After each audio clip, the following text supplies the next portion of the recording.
မြတ်စွာဘုရားကဒီကနေ့ကဘာကိုဟာတရားဓမ္မဂေါရမဘုရားပွင့်လိုက်လို့လူတွေဟာအခြေအနေပြန်ကောင်းလာတယ်တိုးတက်လာ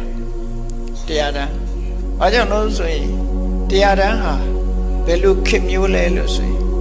ကလိယုဂလို့ခေါ်တဲ့ခေတ်မျိုးကြီးပဲကလိယုဂဆိုတဲ့ခေတ်ဟာလူ၄ယောက်မှ၁ယောက်ပဲလူကောင်းရှိတယ်နော်၃ယောက်ကလူဆိုးဂုဏ်သိက္ခာရှိတဲ့လူပိသတာ၃ယောက်ထဲမှာ၄ယောက်ထဲမှာ၁ယောက်ပဲရှိတယ်ကျန်တဲ့လူတွေကမကောင်းတဲ့လူတွေကြီးပဲလူဆိုးတွေလူမိုက်တွေအဲ့ဒီခေတ်ထဲမှာမြတ်စွာဘုရားပွင့်လိုက်တော့ဒီလူကောင်းတစ်ယောက်ကိုထိန်းနိုင်တဲ့အတိုင်းအတာလေးတစ်ခုဖြစ်သွားတယ်ဒါလေးတစ်ခုထိန်းဖို့အတွက်မြတ်စွာဘုရားပွင့်ပြီးထိန်းပြီးဟိုလူဆိုးတွေကလူကောင်းပြန်ဖြစ်ဖို့ဆိုတာတန်ခဲစသတ်ကြည့်ပေါ့တရသည်10လုံးလောက်ဝယ်မဲ့လေးတွေဝယ်ထားပြီးတော့အဲ့ဒီ10လုံးရဲ့အလယ်မှာတရသည်အပုတ်ကလေးတစ်လုံးထည့်ထား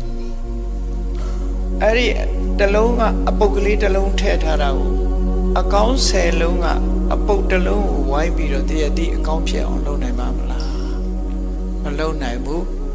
အဲ့ဒီအပုတ်တစ်လုံးရဲ့နောက်ကိုအကောင်း10လုံးကလိုက်သွားမှာပဲလူလောကရဲ့သဘာဝအဲ့ဒါလိုဖြစ်တယ်အပုတ်တစ်လုံးရဲ့နောက်ကို10လုံးကလိုက်သွား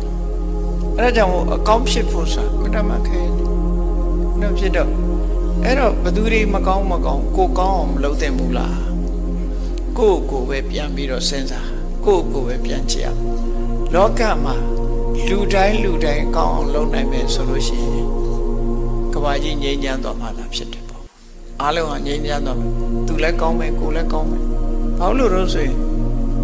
မြို့ပဲဖြစ်ဖြစ်ရွာပဲဖြစ်ဖြစ်တိုင်းပြည်ပဲဖြစ်ဖြစ်လူတယောက်စီနဲ့ဖွဲ့စည်းထားတဲ့ဖွဲ့စည်းတာလည်းဖြစ်တယ်ပေါ့ဟောလူရည်တွေများလာတဲ့အခါဥမာမြန်မာပြည်ပါဆိုရင်တန်ပေါင်း51ရှိတယ်ဆိုလို့ရှိရင်တန်ပေါင်း51သောလူတွေ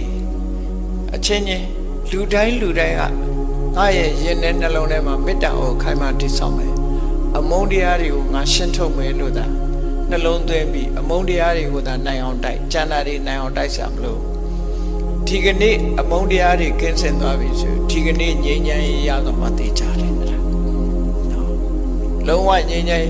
ရင်ထဲမှာအမုန်းတရားတွေသုံးပြီးတော့တိုးထားပြီးတော့ငြိမ်းချမ်းရေးစကားပြောနေလို့ကတော့ကောက်ချစ်စင်လဲမှုတာပဲဖြစ်မှာနော်ကောက်ချစ်စင်လဲမှုအဲ့တော့လူတိုင်းဟာဒီအမုန်းတရားတွေကင်းအောင်စူးစမ်းနိုင်ဖို့လိုအပ်တယ်အမုန်းတရားကင်းမှုအတွက်